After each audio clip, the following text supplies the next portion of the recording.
दोस्तों, नासा जो दुनिया की सबसे बड़ी अंतरिक्ष अनुसंधान कंपनी है, अंतरिक्ष में अपने विभिन्न मिशनों के लिए जानी जाती है।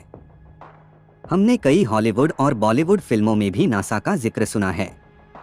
लेकिन 27 सितंबर 2022 को नासा ने कुछ ऐसा किया जो आपको हैरान कर देगा।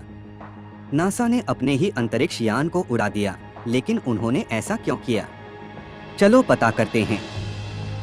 लेकिन आगे बढ़ने से पहले कृपया इस चैनल को सब्सक्राइब करें। दोस्तों, हमने बहुत बार साइफाई फिल्मों में देखा है कि एक एस्टेरॉयड जो सभी मनुष्यों का सफाया करने में सक्षम है, वह पृथ्वी की ओर आ रहा है और मनुष्य टक्कर से बचने की योजना के साथ पृथ्वी को बचाने का प्रबंधन करता है।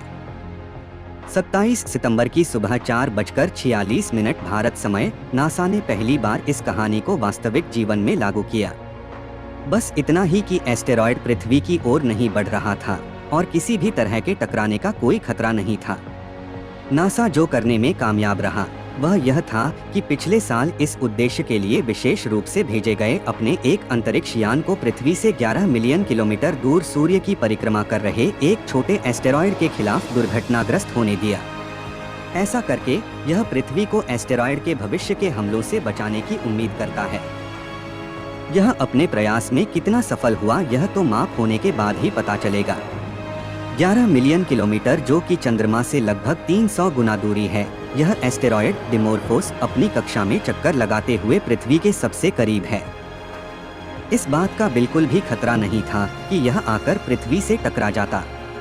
इसलिए मंगलवार की टक्कर सिर्फ एक टेक्नोलॉजी प्रदर्शन थी और भविष्य में इस तरह के युद्धाभ्यास करने की क्षमताओं का आकलन करने के लिए एक प्रयोग की आवश्यकता होनी चाहिए। एस्टेरॉयड की टक्कर काल्पनिक नहीं बल्कि वास्तविक है। दोस्तों, हालांकि इस विशेष एस्टेरॉयड से पृथ्वी को कोई खतरा नहीं था और नासा का कहना है कि कम से कम अगले 100 वर्षों तक एस्टेरॉयड से पृथ्वी को कोई वास्तविक खतरा नहीं है। एस्टेरॉयड टकराव वास्तविक हैं और हो सकते हैं। उस समय के डायनासोर और अधिकांश अन्य जीवन रूपों को लगभग लाखों साल पहले एक एस्टेरॉयड की टक्कर के बाद विलुप्त होने के लिए जाना जाता है। हाल ही में 2013 में एक एस्टेरॉयड पृथ्वी के वायुमंडल में प्रवेश कर गया और रशिया के ऊपर फट गया, जिससे सैकड़ों लोग घायल हो गए और व्यापक क्षति हुई। छोटे एस्टेरॉयड, उनमें से लाखों सूर्य की परिक्रमा करते हैं, नियमित रूप से पृथ्वी के वायुमंडल में प्रवेश करते रहते हैं, लेकिन सतह पर पहुंचने से पहले जल जाते हैं।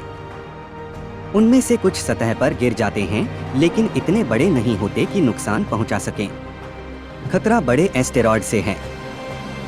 जिसने डायनासोर को नष्ट किया उसकी चौड़ाई लगभग 10 किलोमीटर थी।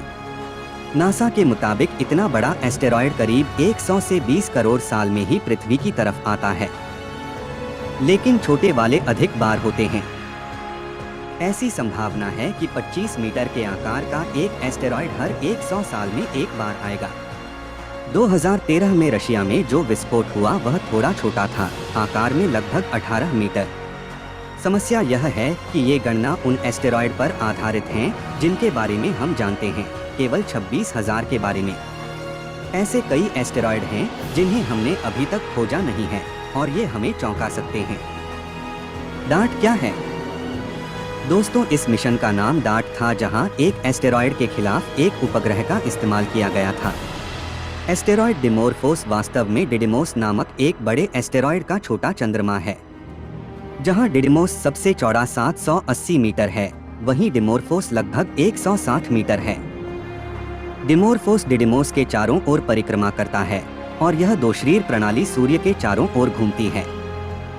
डार्ट मिशन को नवंबर 2021 में लॉन्च किया गया था। टक्कर से डायमोर्फोस पर एक गड्ढा बनने की संभावना है। उपग्रह एस्टेरॉयड के रास्ते में क्या प्रभाव डालने में सक्षम था, यह बाद में पता चलेगा जब दुनिया भर की दूरबीनें माप लेंगी। क्या नासा का यह प्रयोग अन्य देशों से भी इसी तरह का अभ्यास करने का आग्रह करेगा? अपने विचार हमें कमेंट सेक्शन में जरूर बताएं।